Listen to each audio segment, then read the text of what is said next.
नमस्कार दोस्तों, आप सभी का स्वागत है और एक नए वीडियो लेक्चर में। जैसे कि आप सभी को पता है, मैं बीएससी बॉटनी फर्स्ट सेमिस्टर के पेपर को, जो कि है प्लांट एंड माइक्रोबियल डाइवर्सिटी का वीडियो लेक्चर बना रहा हूं। ये यूनिट 2 का रिप्रोडक्शन इन बैक्टीरिया टॉपिक के ऊपर डिस्कशन होने वाला है।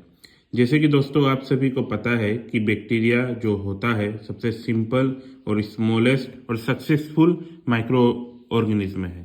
क्यों? बिकॉज जब अर्थ क्रिएट हो रहा था तब के टाइम से अब तक आपको बैक्टीरिया का एग्जिस्टेंस देखने को मिलेगा। जैसे कि आपको आर्की बैक्टीरिया जो कि वेरी हार्श इन्वायरमेंटल कंडीशन में देखने को मिलता है, और जो यू बैक्टीरिया नॉर्मल कंडीशन में देखने को मिलता है। बैक्टीरिया का डिस्कवरी किया गया था एंटोन ल्यूवेनहॉक 1676 में, और इसे मोनेरा किंगडम के अंदर में डाला गया था। तो आज इस वीडियो में हम डिस्कस करेंगे कि रिप्रोडक्शन बैक्टीरिया में कितने प्रकार के होते हैं। जैसे कि आप सभी ने देखा है, मैंने यहाँ लिख रखा है कि vegetative reproduction, asexual reproduction and sexual reproduction.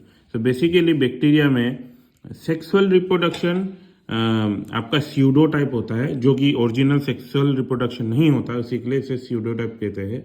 First of all let's discuss about the vegetative reproduction in bacteria. Basically vegetative reproduction अगर हम देखें, वेजिटेटिव रिप्रोडक्शन 3 प्रकार के होते हैं। वेजिटेटिव रिप्रोडक्शन में याद रखिएगा दोस्तों, बैक्टीरिया का होल बॉडी इन्वॉल्व होता है, किसी प्रकार के सेक्स ऑर्गन या गैमेट की इन्वॉल्वमेंट नहीं होती। वेजिटेटिव रिप्रोडक्शन 3 प्रकार के होता है। पहले को हम कहते हैं बाइनरी फिशन। बाइनरी फिशन का और एक नाम होता है जिसे हम कहते हैं माइटोसिस डिवीजन। जैसे कि आप सभी को पता ही है कि माइटोसिस डिवीजन क्या होता है, मैं बता दूंगा, फिर भी एक्सप्लेन कर दूंगा अभी। उसके बाद आता है आपका फ्रेगमेंटेशन, और तीसरा होता है आपका बडिंग।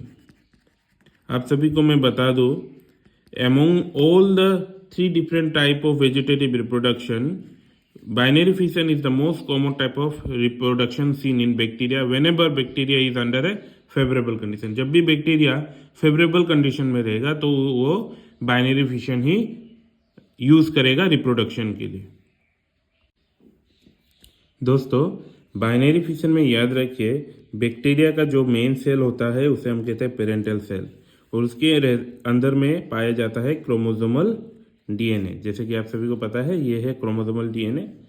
बेसिकली बाइनरी फिशन के समय ये जो क्रोमोसोमल डीएनए होता है, ये क्रोमोसोमल डीएनए बैक्टीरिया के प्लाज्मा मेम्ब्रेन के साथ अटैच हो जाता है। अटैच होने के बाद ये क्रोमोसोमल डीएनए पहले तो रेप्लिकेट होकर अपना नंबर डबल कर देगा, और यहाँ पर दोनों ही क्रोमोसोमल डीएनए अटैच होकर रहता है। उसके बाद जब भी सेल डिवाइड हो तो प्लाज्मा मेम्ब्रेन डिवीजन होगा। प्लाज्मा मेम्ब्रेन का क्या होता है, इनवेजिनेशन होता है। अंदर की तरफ प्लाज्मा मेम्ब्रेन का इनगल्फिंग होता है, अंदर की तरफ प्लाज्मा मेम्ब्रेन अंदर की तरफ आता है। एक साइड में आपका एक क्रोमोसोमल डीएनए रह जाता है, दूसरे साइड में दूसरा क्रोमोसोमल डीएनए रह जाता है। उसी प्रकार से ये invagination until it reaches the end point of the plasma membrane, it will continue and it will make a separate 2 cells which will be similar in structure in all respect to genetic material as well as cell content। तो जब भी ये invagination होगा, ये cell को 2 equal भाग में divide कर देता है। एज ए रिजल्ट यहाँ पर आपको 2 क्लोन सेल पाए जाते हैं। हमेशा याद रखिए दोस्तों, ये क्लोन सेल होते हैं, ये 2 सेल एग्जैक्टली सेम होते हैं इन ऑल रेस्पेक्ट। आपका जो क्रोमोसोमल डीएनए होता है, ये दोनों में कॉपी पाया जाता है, इवन सेल कंटेंट भी सेम पाए जाते हैं। इवन ये 2 सेल जो हम क्लोन सेल या डॉटर सेल कहेंगे, ये पेरेंटल सेल की तरह ही होते हैं। और ये जो बाइनरी फिशन होता है, ये बैक्टीरिया परफॉर्म करता है अंडर फेवरेबल कंडीशन। और यहाँ जो फेवरेबल कंडीशन में डिवीज़न होगा ये 20 to 30 मिनट में अच्छी तरह डिवाइड हो जाता है, तो ज़्यादा टाइम नहीं लगता, पूरा दिन नहीं लगता। उसके बाद हम डिस्कस करते हैं फ्रेगमेंटेशन। दोस्तों, फ्रेगमेंटेशन होता है अनफेवरेबल कंडीशन में। तो बेसिकली आप याद रखिए, यहाँ पर एक बैक्टीरिया सेल आप कंसीडर कर सकते हैं। सो बैक्टीरिया सेल के अंदर में होगा आपका क्रोमोसोमल डीएनए। जब भी अनफेवरेबल कंडीशन होगा, याद रखिए, कोई भी प्रकार का रिप्रोडक्शन हो तो पहले बैक्टीरिया अपना जेनेटिक मटेरियल डबल करेगा। सो जेनेटिक मटेरियल जब भी वो डबल करता है, पकड़ लीजिए यहाँ पर उसने एक अपना क्रोमोसोमल डीएनए रखा है, दूसरी तरफ और एक क्रोमोसोमल डीएनए। एक चीज़ याद रखिए दोस्तों, यहाँ पर जिस प्रकार से आपके बाइनरी फिशन में क्रोमोसोमल डीएनए प्लाज्मा मेम्ब्रेन के साथ अटैच हो जाते थे, यहाँ पर नहीं होते। उसके बाद आप देख सकते हो कि ये सेल का कंपार्टमेंटलाइजेशन होगा, मतलब कि एक सेल के अंदर में दो सेल का फॉर्मेशन होगा।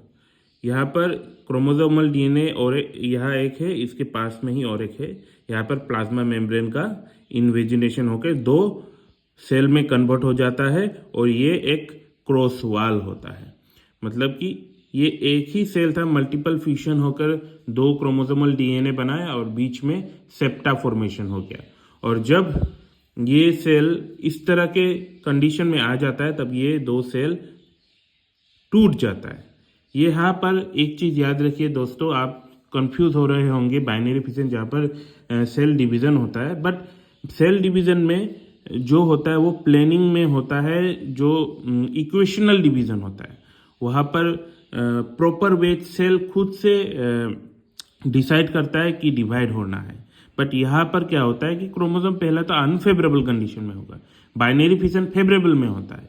यहाँ पर आपका क्रोमोसोमल डीएनए डुप्लीकेट होगा, यहाँ पर क्रोमोसोमल डीएनए आपके प्लाज्मा मेम्ब्रेन के साथ अटैच नहीं होगा, यहाँ पर इनवेजिनेशन होकर आपका दो सेल के बीच में सेप्टा फॉर्मेशन होगा। मतलब कि यहाँ पर साइटोकिनेसिस नहीं हो रहा है, सेप्टा फॉर्मेशन हो रहा है। और उसके बाद ड्यूरिंग अनफेवरेबल कंडीशन, जैसे कि आप सभी को पता है कि अनफेवरेबल कंडीशन में फिजिकल डैमेज भी हो सकता है because of many different reason. तो ये फिजिकल डैमेज की वजह से ये दो सेल सेपरेट हो जाता है, और ये दो सेल सेपरेट होने के बाद इट में function as a individual cell, और इसी प्रोसेस को हम कहते हैं fragmentation. So fragmentation and binary fission में कंफ्यूज नहीं होना है दोस्तों, दोनों ही अलग अलग कंडीशन में देखने को पाए जाते हैं।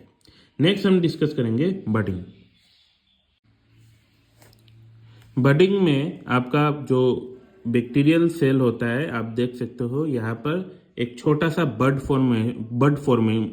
फॉर्मेशन होता है कोई भी एक पेरिफेरल रीजन में। सो ये बड फॉर्मेशन क्या होता है, बड एक प्रोट्यूबर जैसा स्ट्रक्चर होता है, देख सकते हैं, मैं बना दूंगा। ये छोटा सा एक आउट प्रोजेक्शन होता है सेल मेम्ब्रेन की द्वारा। तो यहाँ पर आपका क्रोमोसोमल डीएनए होगा। सो सबसे पहला आपका बड फॉर्मेशन होगा, इसे हम बड भी कह सकते हैं। सब उसके बाद आपका जो क्रोमोसोमल डीएनए होता है ये डुप्लीकेशन होता है। क्या होता है आपका डुप्लीकेशन या रेप्लिकेशन, जो भी कहे आप, आपका डुप्लीकेशन होता है। और उसके बाद ये जो क्रोमोसोमल डीएनए होता है ये माइग्रेट होता है आपकी बड की तरफ। जब माइग्रेट होता है तो ये बड में माइग्रेट हो जाने के बाद ये बड में प्लाज्मा मेम्ब्रेन के द्वारा ये सेपरेट हो जाता है, और बाद में ये डिटेच हो जाएगा, और डिटेच होकर ये इंडिपेंडेंटली एग्जिस्ट करेगा और मैच्योर होके एक फुल्ली ग्रोन बैक्टीरियल सेल में कन्वर्ट हो जाएगा। और इसी प्रोसेस को हम कहते हैं बडिंग। क्या कहेंगे हम इसे? बडिंग कहते हैं। नेक्स्ट हम डिस्कस करेंगे आपके एसेक्सुअल रिप्रोडक्शन के बारे में। एसेक्सुअल रिप्रोडक्शन में हम देख सकते हैं एंडोस्पोर फॉर्मेशन। सो ये बेसिकली एंडोस्पोर क्या होता है, एंडोस्पोर को हम रेस्टिंग स्पोर भी कहते हैं।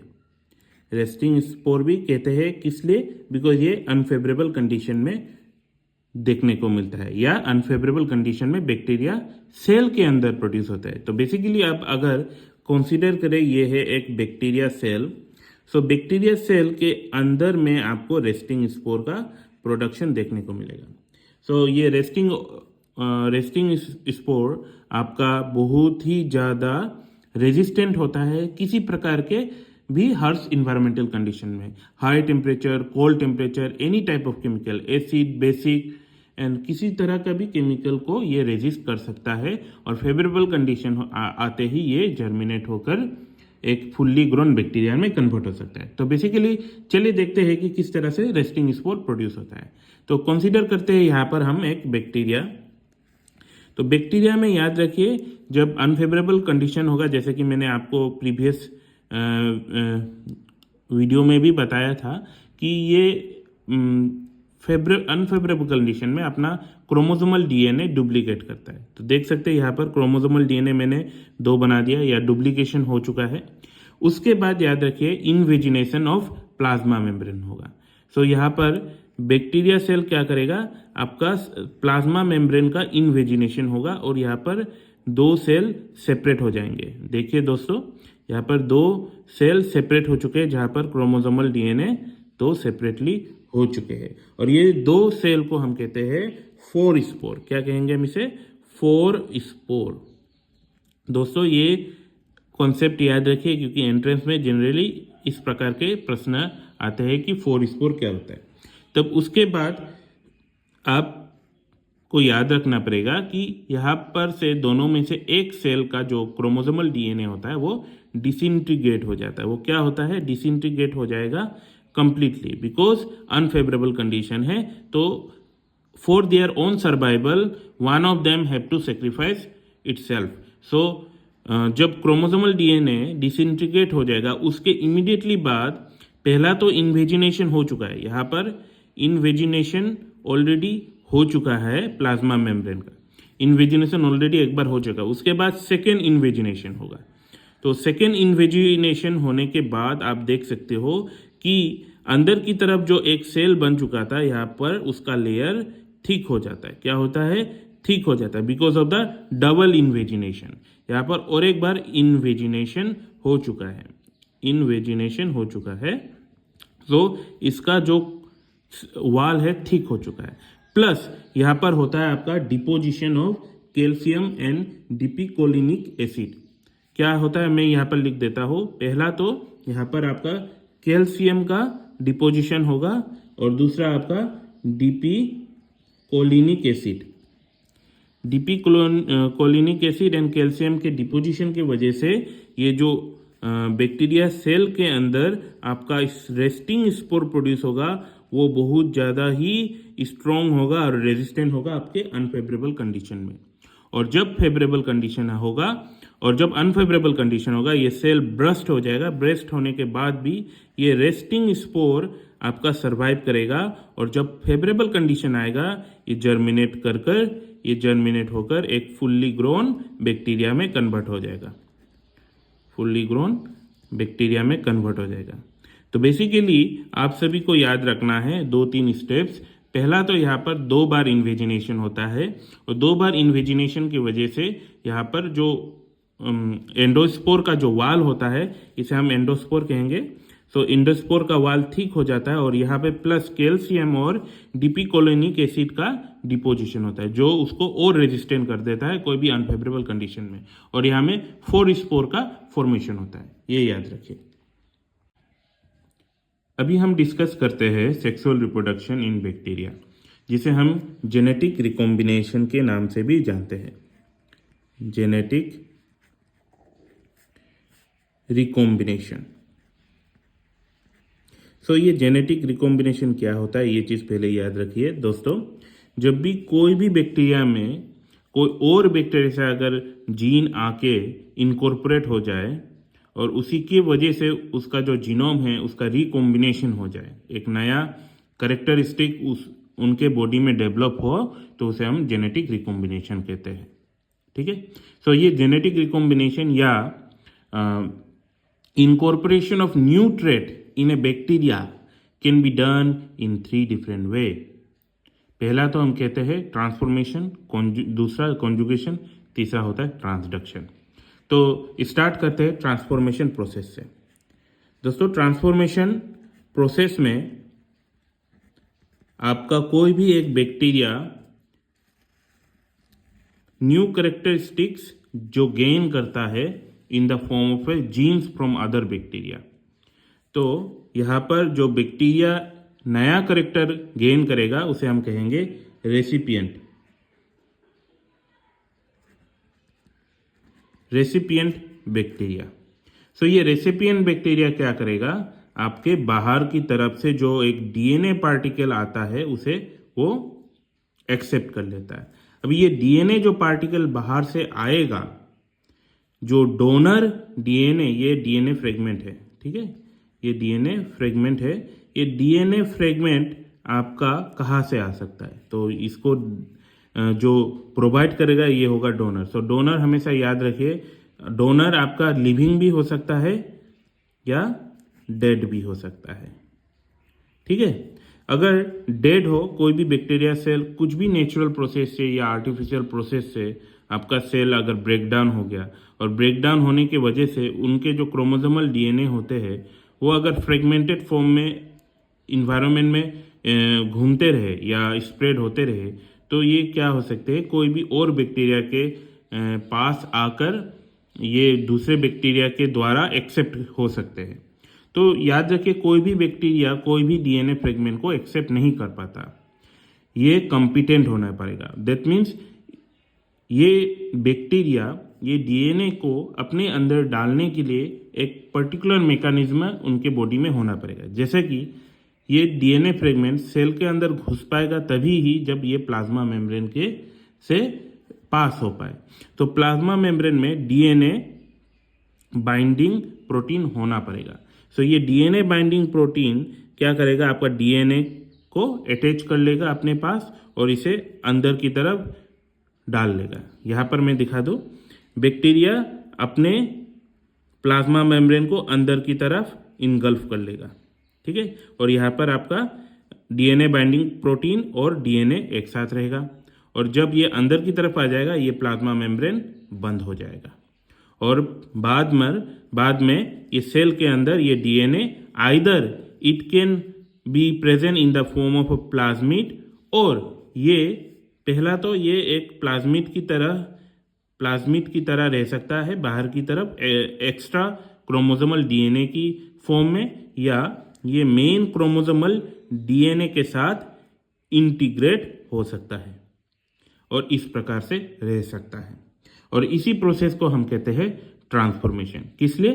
क्योंकि इस बैक्टीरिया में जो मेन क्रोमोसोमल डीएनए है वो तो होता ही है, प्लस एक पार्ट ऑफ डीएनए बाहर की तरफ से आता है जिसमें नए नए कैरेक्टरिस्टिक्स रह सकते हैं, और इसी की वजह से हम देख सकते हैं कि यहाँ पर जेनेटिक रिकॉम्बिनेशन पॉसिबल हुआ है। और ये चीज़ याद रखिए दोस्तों, ट्रांसफॉर्मेशन लिविंग और डेड दोनों ही डोनर की तरफ से हो सकता है, जहाँ पर डीएनए फ्रेगमेंट जनरली प्लाज्मिड होते हैं, बट कभी कभी हम फ्रेगमेंट ऑफ क्रोमोसोमल डीएनए को भी देखते हैं कि ये इनगल्फ होता है रेसिपिएंट डीएनए के द्वारा। अभी नेक्स्ट हम डिस्कस करेंगे कॉन्जुगेशन। सो कॉन्जुगेशन दिखने को मिलता है डायमॉर्फिक बैक्टीरिया के द्वारा। सो ये डायमॉर्फिक बैक्टीरिया क्या होते हैं मैं आप सभी को समझा देता हूँ। कंसीडर कीजिए ये एक बैक्टीरिया है जिसके सरफेस में आपका फिम्ब्रियाई या पिलाई आपको देखने को मिलता है, ठीक है, और कुछ एक बैक्टीरिया होते हैं जिसमें आपके पिलाई नहीं होते, बट ये दो बैक्टीरिया सेम स्पीसीज के अंडर में ही पाए जाते हैं, ठीक है। सो आप सभी को याद रखना पड़ेगा कि स्पीसीज के नीचे भी और एक चीज कैटेगरी होता है, जैसे हम कहते हैं वेराइटी या स्ट्रेन। तो बैक्टीरिया के अलग अलग स्ट्रेन में अलग अलग प्रॉपर्टी हो सकते हैं, बट ये दोनों का genetic material most of the part of the genetic material of this two bacteria is almost same. तो यहाँ पर इस बैक्टीरिया में जब भी सेक्स पिलाई इसे पिलाई कहते हैं, ये पिलाई का काम आप सभी को मैंने प्रीवियस वीडियो में भी बताया है। अगर आपको जनरल कैरेक्टरिस्टिक्स ऑफ बैक्टीरिया या सेल स्ट्रक्चर ऑफ बैक्टीरिया देखना है तो हमारे प्रीवियस वीडियो भी चेक कर सकते हैं यूट्यूब में। तो ये जो पिलाई होता है ये सेल अटैचमेंट के लिए भी यूज़ होता है और इसे हमें सेक्स पिलाई भी कहते हैं। और ये पिलाई जनरली उस बैक्टीरिया में पाया जाता है जहाँ पर आपका प्लाज्मिड दिखने को मिले।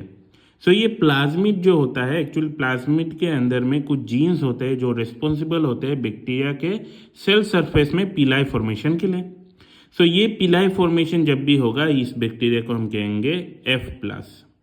और जिस बैक्टीरिया में प्लाज्मिड ना हो, मतलब कि पिलाई फॉर्मेशन के लिए किसी प्रकार का भी जीन नहीं होता, सिर्फ होता है आपका क्रोमोसोमल डीएनए। सो ये जो प्लाज्मिड नहीं होता इस बैक्टीरिया को हम कहते हैं F-। ठीक है। सो कॉन्जुगेशन कितने प्रकार के होते हैं इसे मैं अभी थ्रू डायग्राम आप सभी को एक्सप्लेन करता हूँ।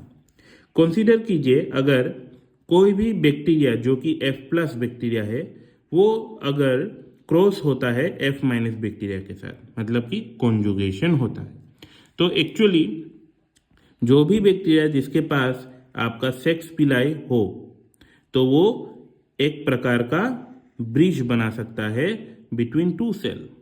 सो ये सेक्स पिलाई क्या करेगा, दूसरी सेल के साथ अटैच हो जाएगा, एडहेयर हो जाएगा, और उसके बाद ये दो पोर्शन जो दो ओपोजिट प्लाज्मा मेम्ब्रेन है, ये दो ओपोजिट प्लाज्मा मेम्ब्रेन डिसॉल्व हो जाएंगे। डिसॉल्व हो जाने के बाद इस बैक्टीरिया F+ बैक्टीरिया और F- बैक्टीरिया के प्रोटोप्लाज्म कंटिन्यू हो जाएंगे, किसी प्रकार का हर्डल नहीं होगा, पास हो पाएंगे, साइटोप्लाज्म यहाँ से यहाँ तक मूव कर पाएगा। अभी हम डिस्कस करेंगे, यहाँ पर होता है आपका क्रोमोसोमल डीएनए, यहाँ पर भी आपका क्रोमोसोमल डीएनए रहेगा, बट यहाँ में रहते हैं एक प्लाज्मिड। ठीक है। तो ये प्लाज्मिड क्या होगा, सबसे पहले प्लाज्मिड में याद रखिए it's also A double strand DNA structure which is circular in nature. तो इसे मैं थोड़े बड़े तरह से बना देता हूँ। ये कंसीडर कर सकते हैं ये एक प्लाज्मिड डीएनए है जहाँ पर ये डीएनए का पहला स्ट्रैंड है, ये दूसरा स्ट्रैंड है। जब भी इस तरह का कंडीशन फॉर्म होगा, जब ये साइटोप्लाज्मिक ब्रिज फॉर्म होगा, तो क्या होता है, ये जो प्लाज्मिड होता है, ये प्लाज्मिड का जो पहला स्ट्रैंड है, ये दूसरा स्ट्रैंड है, यहाँ पर आपका निक प्रोड्यूस होगा, मतलब कि डीएनए में एक प्रकार का सेपरेशन आएगा, और उसके बाद ये डीएनए से एक स्ट्रैंड बाहर की तरफ निकलना स्टार्ट होगा। एक्चुअली ये डीएनए का जो स्ट्रैंड होता है, यहाँ पर भी मैं दिखा देता हूँ, ये माइग्रेट करता है दूसरे बैक्टीरिया की तरफ। सो ये जो डीएनए का स्ट्रैंड है ये माइग्रेट करेगा दूसरे बैक्टीरिया के अंदर, और ये जाके पहुंच जाएगा यहाँ पर। और जब ये जाकर पहुंच जाएगा F- बैक्टीरिया के अंदर, तो इस प्रकार का कंडीशन आप देख पाओगे। ये है आपका F+, ये है आपका F-, और यहाँ पर आपका प्लाज्मिड डीएनए पहुंच के अपना सर्कुलर स्ट्रक्चर रिगेन करता है। उसी के बाद यहाँ पर भी और एक सिंगल स्ट्रैंड प्लाज्मिड रहता है, और क्रोमोसोमल डीएनए तो आप सभी को पता ही है। और थोड़ी देर बाद यहाँ पर भी एक सिंगल स्ट्रैंड है, यहाँ पर भी आपका सिंगल स्ट्रैंड है।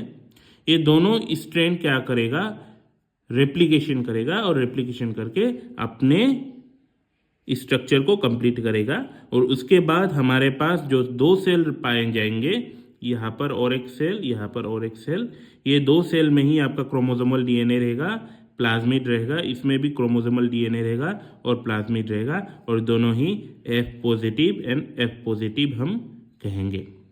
तो अगर आप अच्छे से देखोगे कि यहाँ पर जो प्लाज्मिड में जीन्स थे इस बैक्टीरिया में पाए नहीं जाते थे, बट थ्रू कॉन्जुगेशन प्रोसेस ये प्लाज्मिड जो है, ये प्लाज्मिड F+ बैक्टीरिया से F- बैक्टीरिया की तरफ माइग्रेट होता है, और माइग्रेट होते हुए आपका कुछ जीन यहाँ पर मूव कर जाता है, और later on the conjugation bridge breaks and it will form two different bacteria with similar characteristic, जिसे हम F+ बैक्टीरिया कहते हैं। F also stand for fertility. तो याद रखिए दोस्तों, फर्टिलिटी होता है तभी ही सेक्सुअल रिप्रोडक्शन पॉसिबल होता है। ठीक है। और आप सभी को कॉन्जुगेशन का और एक नया फॉर्म में दिखाना चाहता हूँ। दोस्तों आप सभी को याद रखना पड़ेगा, ये बहुत ज़्यादा इंपॉर्टेंट कॉन्सेप्ट है, आप सभी को मैं दिखा देता हूँ। कुछ बैक्टीरिया ऐसे होते हैं जहाँ पर ये क्रोमोसोमल डीएनए आपको देखने को मिलेगा, बट जो प्लाज्मिड डीएनए होते हैं वो प्लाज्मिड डीएनए आपके क्रोमोसोमल डीएनए के साथ अटैच होते हैं। ठीक है, मैं डिफरेंट कलर से बनाता हूँ। ये क्रोमोसोमल डीएनए के साथ अटैच होते हैं। सो ये क्रोमोसोमल डीएनए के साथ अगर अटैच हो तो ये स्ट्रक्चर को, जो कि हम कह सकेंगे क्रोमोसोमल डीएनए प्लस प्लाज्मिड को हम कहते हैं एपिसोम। क्या कहेंगे हम इसे? एपिसोम कहेंगे। अच्छे से याद रखिए दोस्तों, इसे हम कहेंगे एपिसोम। सो ये एपिसोम क्या सेक्स कैरेक्टर अपने बॉडी के अंदर रख सकता है? यस, रख सकता है, क्योंकि यहाँ पर आपका प्लाज्मिड है और प्लाज्मिड में वो सब जीन रहते हैं जो कि पीलाई फॉर्मेशन के लिए रेस्पॉन्सिबल होते हैं या सेक्स पीलाई फॉर्मेशन के लिए रेस्पॉन्सिबल होते हैं, जो कि conjugation between two different cell it can occur. So जब भी आपका जो बैक्टीरिया में एपिसोम देखने को मिले उसे हम कहेंगे HFR सेल। क्या कहते हैं हम? HFR cell. याद रखिए दोस्तों, इसे हम कहेंगे HFR सेल। ठीक है, तो HFR सेल भी आपका F- बैक्टीरिया के साथ कॉन्जुगेशन कर सकता है। तो ये F- बैक्टीरिया के साथ कॉन्जुगेशन करता है तो किस तरह दिखने को मिलता है? देखिए, ये पकड़ लीजिए, ये है F- बैक्टीरिया। तो F- बैक्टीरिया में आपका सिर्फ क्रोमोसोमल डीएनए ही रहेगा। तो बेसिकली क्रोमोसोमल डीएनए ये किसी प्रकार का साइटोप्लाज्मिक ब्रिज बना नहीं सकेगा, तो आपका जो HFR सेल है वो बनाएगा cytoplasmic bridge between F- and F+, जहाँ पर ये प्लाज्मा मेम्ब्रेन डिसॉल्व हो जाएंगे और साइटोप्लाज्मा कंटिन्यू हो जाएगा। यहाँ से यहाँ तक का मूवमेंट फ्रीली होगा। उसके बाद since the nature of plasmid is to form a nick and to transfer some part of the DNA from F+ to F-, जैसे कि आप सभी को पता है जब भी कॉन्जुगेशन होता है प्लाज्मिड का एक स्ट्रेन F- बैक्टीरिया की तरफ मूव होता है। उसी कारण वजह जब भी यहाँ पर साइटोप्लाज्मिक ब्रिज का फॉर्मेशन होगा तो यहाँ पर एक प्रकार का नीक फॉर्मेशन होगा। मैं बना के दिखाता हूँ दोस्तों, ये पकड़ लीजिए, ये है आपका HFR सेल। ठीक है, सो HFR सेल में यहाँ पर आपका प्लाज्मिड डीएनए होगा। मैं ब्लू कलर से बनाता हूँ। सो प्लाज्मिड डीएनए में एक प्रकार का नीक फॉर्मेशन होता है और नीक फॉर्मेशन की वजह से देख लीजिए ये नीक फॉर्मेशन होगा। यहाँ पर आपका क्रोमोसोमल डीएनए है। ठीक है, ये क्रोमोसोमल डीएनए है, सॉरी, ओके। सो नीक फॉर्मेशन होगा और ये जो प्लाज्मिड है ये मूव करेगा टुवर्ड F-। दोस्तों, इसी वक्त आपको एक इंटरेस्टिंग चीज़ याद रखनी पड़ेगी। प्लाज्मिड जो डीएनए है वो तो मूव हो जाता है, लेकिन प्लाज्मिड के साथ कुछ सेल्स भी आ जाते हैं मूवमेंट के वजह से, यहाँ में अटैच होके रह जाते हैं। जैसे कि आप सभी को पता है कोई भी चीज़, जैसे कि आप पकड़ लीजिए, अगर आप कुछ सेमी सॉलिड चीज़ जैसे कि पकड़ लीजिए आटा को अगर आप अच्छी तरह से डो बना दीजिए, डो मतलब कि जब रोटी बनाते हो तो वो डो होता है, उस प्रकार का डो में अगर आप अपना हाथ डालोगे तो हाथ के साथ थोड़ा सा आटा लग जाता है। उसी प्रकार से जब प्लाज्मिड निकलने की कोशिश करता है, निकलते वक्त नो डाउट वो तो निकल पाएगा, but some amount of the bacterial chromosomal DNA remain attached with the plasmid DNA. As a result, क्या होता है, ये प्लाज्मिड डीएनए के साथ F- बैक्टीरिया के अंदर पर आ जाता है, जहाँ पर क्रोमोसोमल डीएनए तो होता ही है plus plasmid DNA and some amount of bacterial chromosomal DNA is also there. यहाँ में याद रखिए bacterial chromosomal DNA plus plasmid रहता है। ठीक है, तो एक चीज याद रखिए दोस्तों, कोई भी दो बैक्टीरिया के बीच कॉन्जुगेशन तभी होगा जब दो बैक्टीरिया में कुछ सिमिलरिटी रहे, मतलब कि ये दोनों बैक्टीरिया सेम स्पीसीज के रहना पड़ेगा। तो जब भी इस तरह का कंडीशन होगा कि जब ये सम क्रोमोसोमल डीएनए यहाँ पर आएगा तो देयर इज ए 99% पॉसिबिलिटी कि यहाँ पर जो जीन्स रहेंगे वो इस बैक्टीरिया के मेन क्रोमोसोमल डीएनए भी रहेंगे, क्योंकि ये दोनों एक ही स्पीसीज थे और उसी के वजह से कॉन्जुगेशन हुआ। But somehow the chromosomal DNA will pass toward this cell. तो पकड़ लीजिए यहाँ पर एक जीन था कैपिटल ए और यहाँ पर भी वही सेम जीन था कैपिटल ए। तो यहाँ पर आप देख सकते हो, यहाँ पर जीन ए डबल हो जाता है। दैट मीन्स हम कह सकते हैं हाइपोथेटिकल कि यहाँ पर डिप्लॉयड कंडीशन देखने को मिलता है। मतलब कि यहाँ पे दो जीन सिंस कॉपी में है, पेयरिंग में है, जो कि डिप्लॉयड ऑर्गेनिज्म में दिखने को मिलता है। और ये सेक्सुअल रिप्रोडक्शन में जाइगोट फॉर्मेशन के वजह जाइगोट फॉर्मेशन के समय में देखने को मिलता है। और इसी के वजह से ये कंडीशन जो फॉर्म होता है इसे हम कहते हैं मीरोजाइगोट फॉर्मेशन। मीरोजाइगोट फॉर्मेशन दोस्तों बहुत इंपॉर्टेंट कॉन्सेप्ट है, ये चीज़ को याद रखिए दोस्तों। मीरोजाइगोट फॉर्मेशन मतलब कि जब भी आपका इपिजोम से आपका क्रोमोसोमल डीएनए और प्लाज्मिन मूव करता है, उसके वजह से दो स्पीसीज के बीच में जीन सिमिलर हो ही सकता है। उसी की वजह से आपका एक जीन अगर कॉपी दिखने को मिले तो उसे हम कहेंगे मीरोजाइगोट फॉर्मेशन। ठीक है दोस्तों, तो यहाँ पर आप देख सकोगे, यहाँ पर भी आपका जेनेटिक रिकॉम्बिनेशन देखने को मिलता है। तो दोस्तों ये था आपका कॉन्जुगेशन। चलिए डिस्कस करते हैं ट्रांसडक्शन के बारे में।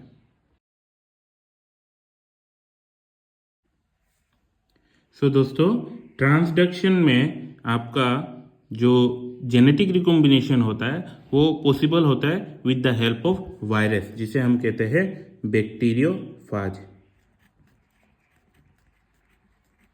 बैक्टीरियोफाज क्या होते हैं इसके बारे में प्रश्न जनरली क्वेश्चन में पूछा जाता है। Bacteriophage is a virus which feed on bacteria. ये डेफिनेशन याद रखिए दोस्तों, इस तरह का वायरस जो कि बैक्टीरिया के ऊपर डिपेंड होता है अपने न्यूट्रिशन के लिए। ट्रांसडक्शन जनरली दो प्रकार के होते हैं। एक कहते हैं हम स्पेशलाइज्ड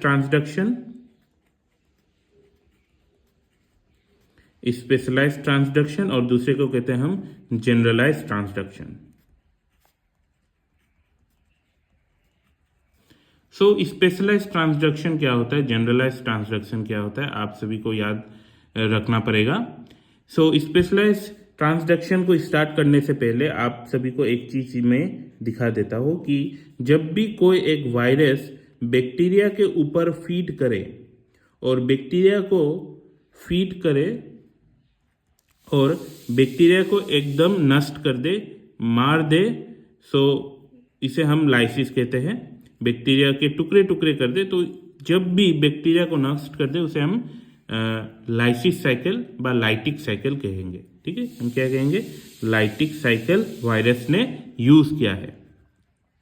ठीक है, और जब भी वायरस बैक्टीरिया के अंदर रहे और वो बैक्टीरिया के साथ रेप्लिकेशन करते हुए अपने जीनोम को मल्टीप्लाई करे तो उसे हम लाइसोजेनिक साइकिल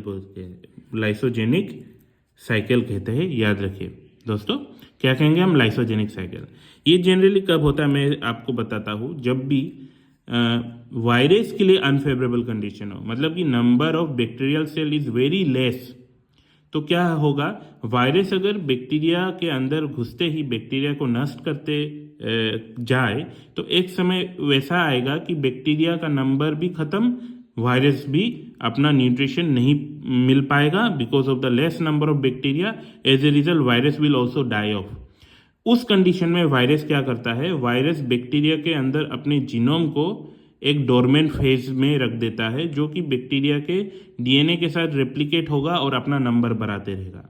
जब फेवरेबल कंडीशन आएगा, in the sense when the number of bacteria is in large number, then it will perform lytic cycle. तो लाइसोजेनिक साइकिल के बाद ही लाइटिक साइकिल कर सकते हैं बैक्टीरिया। तो ये चीज़ याद रखिए। तो स्टार्ट करते हैं हम स्पेशलाइज्ड ट्रांसडक्शन में। स्पेशलाइज्ड ट्रांसडक्शन में बहुत भाग होते हैं। भाग मतलब it's a step wise process. Step wise process में सबसे पहले मैं बनाता हूँ एक बैक्टीरिया। ये बैक्टीरिया जनरली इकोलाई, ये जो एक्सपेरिमेंट किया गया था इसके बारे में स्टडी किया गया था, इकोलाई को लेकर ही किया गया था, इसी के लिए मैं भी इकोलाई लेता हूँ। इकोलाई में याद रखिए, जब भी वायरस इकोलाई को रिकॉग्नाइज करता है एज देयर होस्ट, तो वो प्रोसेस को हम कहते हैं होस्ट रिकॉग्निशन। तो पहला क्या होगा आपका, होस्ट को रिकॉग्नाइज किया जाएगा वायरस के द्वारा। ओके, होस्ट रिकॉग्निशन होगा। उसके बाद जो ये वायरस है, ये है आपका बैक्टीरिया का क्रोमोसोमल डीएनए। याद रखिए, ये जो वायरस है, वायरस अपना जीनोम पेनिट्रेट कर इंजेक्ट करेगा आपके होस्ट सेल के अंदर, मतलब कि बैक्टीरिया सेल के अंदर। सो इंजेक्शन ऑफ वायरल जीनोम। दूसरा स्टेप क्या होगा? इंजेक्शन ऑफ वायरल जीनोम होगा। याद रखिए दोस्तों। उसके बाद ये जो वायरल जीनोम है, it will integrate with the chromosomal DNA of a bacteria. तो मैं यहाँ में बना देता हूँ, यहाँ मैं बना देता हूँ। ये है आपका क्रोमोसोमल डीएनए, उसी के साथ मैं यहाँ पर बैक्टीरिया वायरल जीनोम में बना देता हूँ। ठीक है, ये वायरल जीनोम है। सो वायरल जीनोम क्या होगा? इंटीग्रेट हो जाएगा। सो इंटीग्रेट होने के बाद फर्स्ट याद रखिए, ये अपना नंबर मल्टीप्लाई करेगा। सो 1 से ये 2 बनेंगे। तो ये प्रोसेस को हम लाइसोजेनिक साइकिल भी कहते हैं, लाइसोजेनी भी कहते हैं, क्योंकि ये अपना डोरमेंट फेज में है। इसने अभी तक सेल को हाईजेक नहीं किया है, सिर्फ डोरमेंट स्टेज में है। ठीक है, तो ये अपने नंबर को बढ़ाएगा, लाइसोजेनिक स्टेज में रहेगा, और ये सेल डिवीजन होगा। यहाँ पर क्या हो रहा है? Cell division. So cell division होने के बाद जब फेवरेबल कंडीशन होगा, then it will hijack the chromosomal DNA of a bacteria. तो मैं आपके सुविधा के लिए सिर्फ एक बैक्टीरिया को मैं दिखाता हूँ। पकड़ लीजिए, यहाँ पर इंडक्शन हुआ। इंडक्शन क्या होता है दोस्तों? इंडक्शन जब वायरस बैक्टीरियल क्रोमोसोम को हाईजेक कर लेता है, उस प्रोसेस को हम कहते हैं इंडक्शन। तो बेसिकली यहाँ पर मैं बनाता हूँ, वायरस का जीनोम यहाँ पर होगा, और वायरस का genome it will hijack the chromosomal DNA of a bacteria, and it will command the chromosomal DNA to produce viral protein, जो कि ये देख सकते हैं वायरस का प्रोटीन कोड बनाएगा, plus it will command the chromosomal DNA of a bacteria to produce viral genome by using the bacterial machinery. तो ये क्या करेगा? देख सकते हैं दोस्तों, वायरस जीनोम जो होता है वो बनाएगा आपका वायरल, क्या करेगा? बैक्टीरिया के जीनोम को हाईजेक कर बैक्टीरिया का जीनोम रेप्लिकेट करने नहीं देगा। वो कहेगा कि वायरस का जीनोम रेप्लिकेट करो और वायरस का प्रोटीन बनाओ। और ये जब चीज कंटिन्यू होगा तो multiples number of viral genome and viral protein will form. Viral protein will form, आप देख सकते हो ये फॉर्म होगा। ठीक है, ये फॉर्म होगा, और ये फॉर्म होने के बाद एक समय ऐसा आएगा कि ये जो जीनोम है ये अपने प्रोटीन कोड के अंदर घुस जाएगा। देख सकते हो। तो this bacteria will be full of a virus, full of a virus, जहां पर क्या होता है आपका वायरल प्रोटीन के अंदर में आपका वायरल जीनोम घुस जाता है, और इस प्रोसेस को हम कहते हैं असेंबली। क्या कहेंगे हम? असेंबली। याद रखिए दोस्तों, इसे हम कहते हैं assembly. So assembly of viral protein. और एज ए रिजल्ट क्या होता है? आपका chromosomal bacterial chromosomal DNA disintegrate हो जाता है, टुकड़े टुकड़े हो जाते हैं बैक्टीरियल क्रोमोसोमल डीएनए का। ठीक है, और बैक्टीरियल क्रोमोसोमल डीएनए जब भी टुकड़े टुकड़े हो जाते हैं तो आपको याद होगा कि इस बैक्टीरिया में, याद रखिए, इस बैक्टीरिया में आपका bacterial chromosome plus viral genome भी था। ठीक है, तो यहाँ पर वायरल जीनोम भी डिसइंटीग्रेट हो जाता है, और कुछ कुछ ऐसे भी पार्ट होता है जहाँ पर आपका वायरल जीनोम तो रहेगा प्लस बैक्टीरियल क्रोमोसोम भी दिखने को मिलता है, और कुछ ऐसे भी होता है कि कंप्लीट वायरल जीनोम होता है और ज़्यादातर आपके बैक्टीरियल क्रोमोसोम होते हैं। बट समटाइम्स अगर आप देखो, एक्सक्यूज मी, बट समटाइम्स जब वायरस का असेंबली होता है तो ये वायरस के कुछ कुछ प्रोटीन में आपका ये जो जीनोम है, जहाँ पर आपका small amount of bacterial chromosome भी है plus small amount of viral chromosome भी है, इंटीग्रेट हो जाता है। सो ये जो वायरस बनता है, it's a new type of virus where the genetic material is what, it's a bacterial chromosome plus the viral genome. Now, because of this reason, this virus is no longer virulent.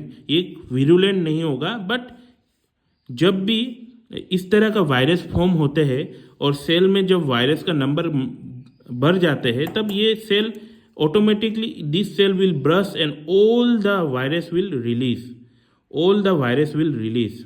Okay, virus release हो जाएगा अपने genetic material के साथ, ठीक है, और ये दूसरे सेल को इन्फेक्ट करेगा सेम प्रोसेस में। But this virus with new combination of genome will also release and it will infect other cell, okay, and it will affect other cell, it will first of all it will recognize the host and it will inject the genome inside. So genome देख सकते हो दोस्तों, ये है genome, viral genome plus bacterial genome, और यहाँ में chromosomal DNA तो दूसरा बैक्टीरिया का दिखने को मिलता ही है। बट जब ये यहाँ अंदर घुस जाता है, आप सभी को मैंने बोल दिया that it is no longer virulent, so it will integrate inside the bacterial genome, bacterial genome इस तरह से।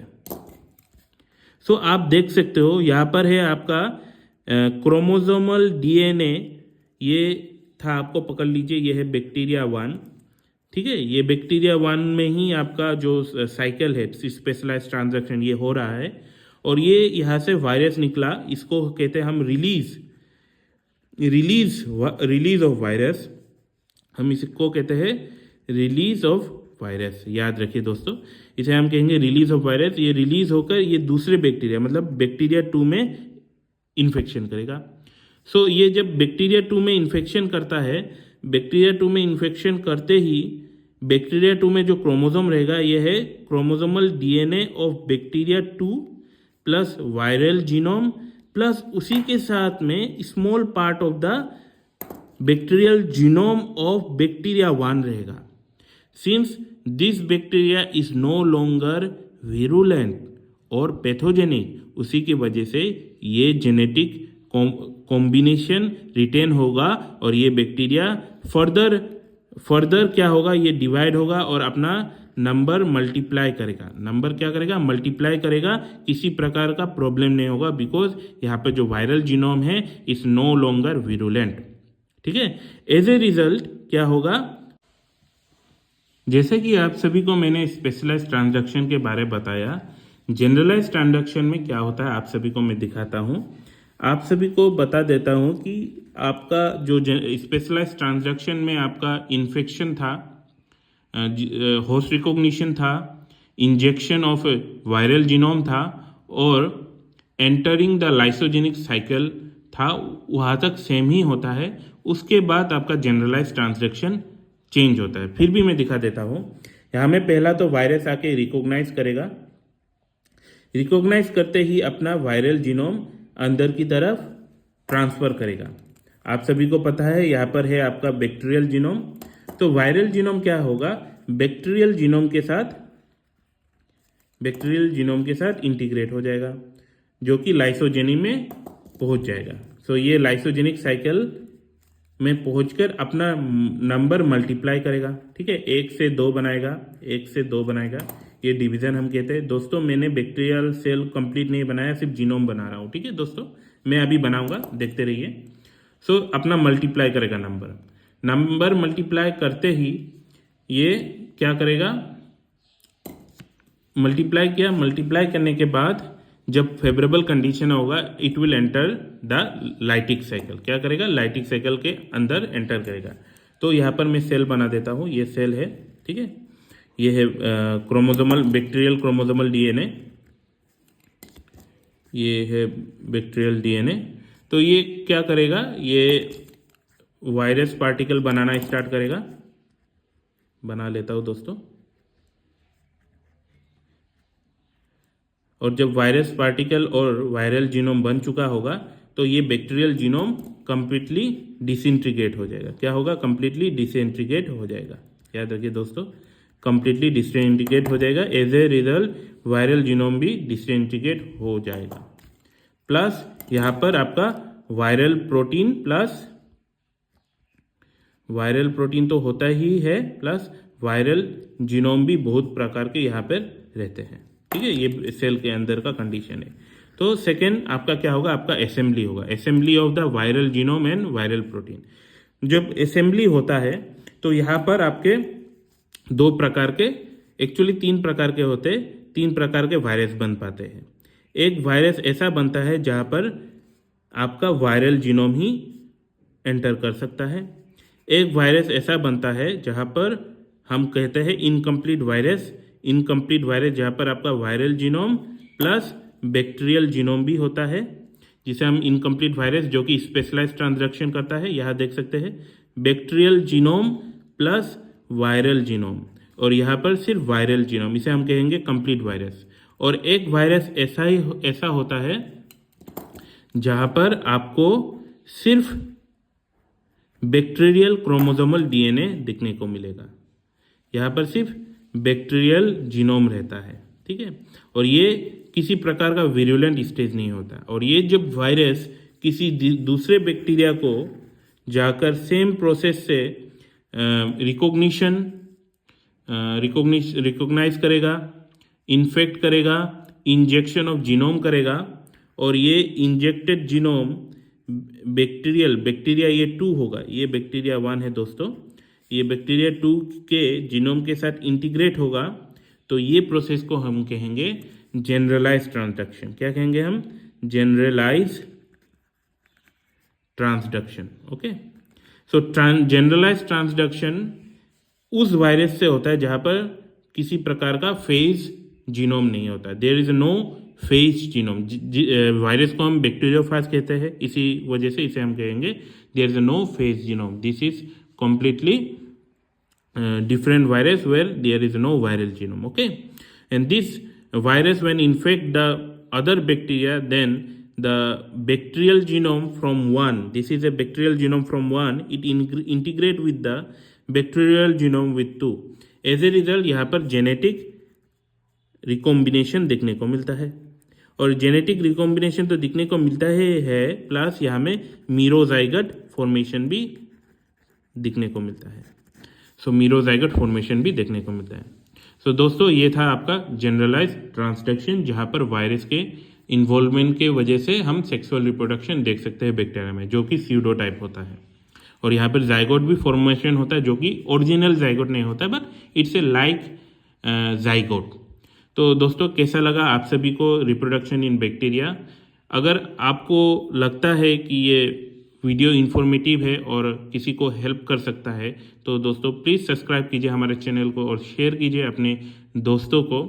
और मिलते हैं और एक नए टॉपिक के साथ, जो कि यूनिट 2 का ही होने वाला है। आप सभी को मैं बताता हूँ कि जो बीएससी फर्स्ट सेमिस्टर का सिलेबस है वो मैं पूरा कंप्लीट करने वाला हूँ वीडियो सीरीज़ के द्वारा। अगर आपको कोई भी प्रश्न हो तो कमेंट में बताइए, मैं उसको कवर करने का कोशिश करूँगा और एक्स्ट्रा वीडियो भी बना दूँगा। और अगर छोटा सा प्रश्न हो तो इन the form of YouTube shorts में बनाकर आपको अवेलेबल कर दूंगा। तब तक के लिए बाय बाय, मिलते हैं और एक नए वीडियो में।